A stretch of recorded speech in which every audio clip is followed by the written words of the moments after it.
जब मैं विश्वविद्यालय में पढ़ रहा था तो कैंपस में एक डरावनी किंवदंती चलती थी। हर महीने की 15 तारीख को कैंपस के पास गांव में स्थित उस पत्थरीय पुल के नजदीक बिल्कुल भी नहीं जाना चाहिए, क्योंकि वहां आप संभवतः अशोभन चीजें देख सकते हैं।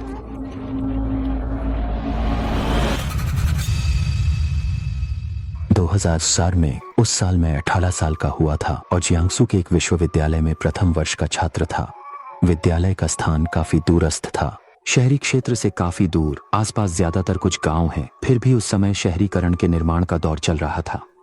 आसपास के गांव लगभग सभी को पूरी तरह तोड़ दिया गया था, इसलिए हमारे स्कूल के आसपास के लोगों की संख्या भी धीरे धीरे कम होते जा रही थी। हालांकि कुछ कम लोग अभी भी गांव में रहते थे। उल्लेखनीय बात यह है कि गांव में एक पुराना पत्थरीय पुल है जो उनकी समृद्ध सांस्कृतिक विरासत को सुंदरता से दर्शाता है। हालांकि गांव तोड़ दिया गया था, लेकिन यह पुल एक प्रमुख सांस्कृतिक धरोहर होने के कारण पूरी तरह संरक्षित रहा। चूंकि मैं बचपन से ही चुपचाप और सामाजिक रूप से अकेला था, इसलिए विश्वविद्यालय के दौरान मैं पढ़ाई में ही व्यस्त रहता था।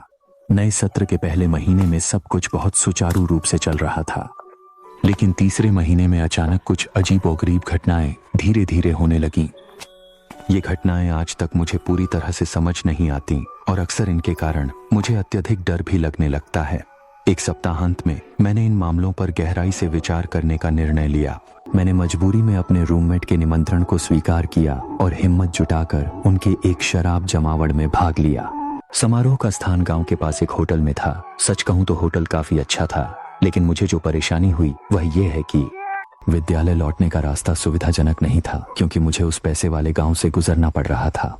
अन्यथा एक बड़ी जंगल के चारों ओर से जाना पड़ता। आधी मेज पर दोस्त एक एक करके प्याले उठाकर बड़े ही उत्साह से बात कर रहे थे। कुछ लोग भविष्य में अपना व्यापार शुरू करके मालिक बनना चाहते थे, कुछ तो विदेश में आगे की पढ़ाई का सपना देख रहे थे। हालांकि ये बड़े बड़े वादे मेरे लिए किसी आकर्षण का स्थान नहीं रखते थे। मेरे मन में केवल एक ही विचार था कि अब मैं वास्तव में थक चुका हूँ। इसलिए मैंने सीधे खड़े होकर उनसे विदा ली और शराब पीने की ओहलेदार मेज छोड़ दी, क्योंकि मैं वास्तव में अपना कीमती समय बर्बाद नहीं करना चाहता था। ऐसे बेकार सामाजिक अवसरों पर बर्बाद नहीं करना चाहता था। जैसे ही मैं होटल के दरवाजे पर पहुंचा, अचानक मुझे 2 कदम मेरे से ऊंचे छात्र मिला। वह स्कूल में जानने वाला मेरा पहला व्यक्ति था, क्योंकि नवागंतुक पंजीकरण के दिन उसने मेरी लगेज उठाने में मेरी मदद की थी। सभी साथियों उसे बड़ा बदबूदार सीनियर कहकर पुकारना पसंद करते थे। मुझे याद है कि उस समय मुझे यह उपनाम काफी मजेदार लगा था। उसने मुझे देखकर तुरंत ही खुलकर मुझसे लंबी बातचीत करने लगा। क्या बात है, तुम भी यहाँ खाने आए हो? सीनियर, क्या संयोग है? हाँ, आज हमारे फोटोग्राफी दोस्तों यहाँ भोजन कर रहे हैं। इतना देर हो गया, तुम कहाँ जा रहे हो? ओह, मैं स्कूल वापस जा रहा हूँ। क्या? आज तो 15 तारीख है। बड़े बदबूदार सीनियर की बात खत्म होते ही मुझे फिर से कैंपस में लंबे समय से फैले डरावने किस्से की याद आ गई। लेकिन इस समय मेरे मन में केवल एक ही विचार था, जल्द से जल्द स्कूल वापस जाना। बड़े बदबूदार सीनियर मुझे चाहे जितना भी मनवाने की कोशिश करे, मैं अभी भी एकलग रहता हूँ। मैंने अकेले उस गांव को पार करके स्कूल वापस जाने का फैसला किया। उसे मेरी इतनी जिद दिखाई दी, इसलिए उसने ज्यादा कुछ नहीं कहा।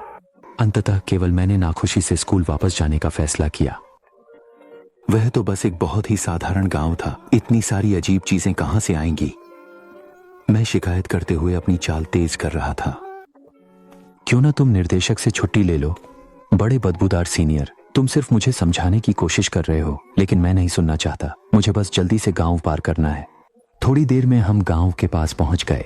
इस समय चारों ओर घना अंधेरा छा गया था। आसमान धुंधला और बेरंग था। चारों ओर के घर बर्बाद होने के कारण वीरान दिख रहे थे। पहले से ही बेघर रहने वाले घर चारों मौसम में भयावह लग रहे थे। हम छोटी सड़क पर आगे बढ़ते रहे, हालांकि हमारे सामने का दृश्य धुंधला था।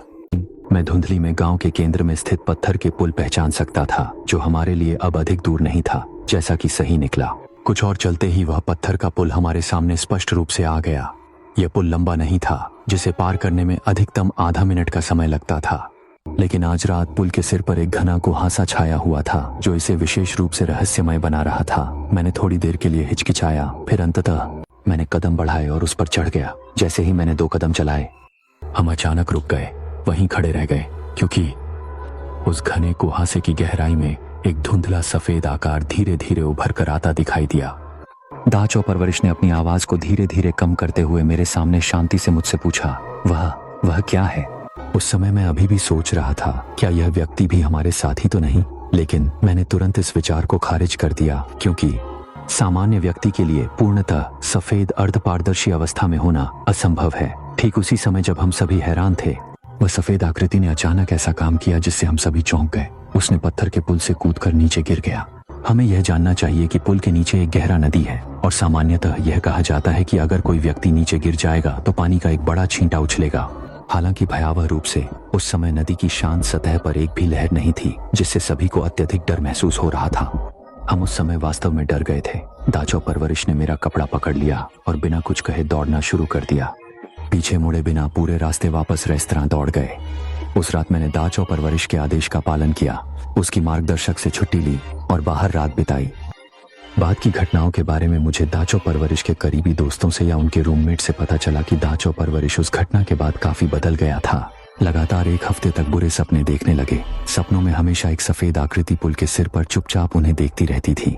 हर बार गहरी रात में बुरे सपने से जागते ही वह पसीने से भीगा रहता था। चाची शांत नहीं रह पाती थी और वह पत्थर का पुल, वह अनजानी सफेद आकृति आखिर वास्तव में क्या थी? इस गूढ़ रहस्य से लेकर आज तक मैं उसका सही उत्तर नहीं ढूंढ पाया हूँ।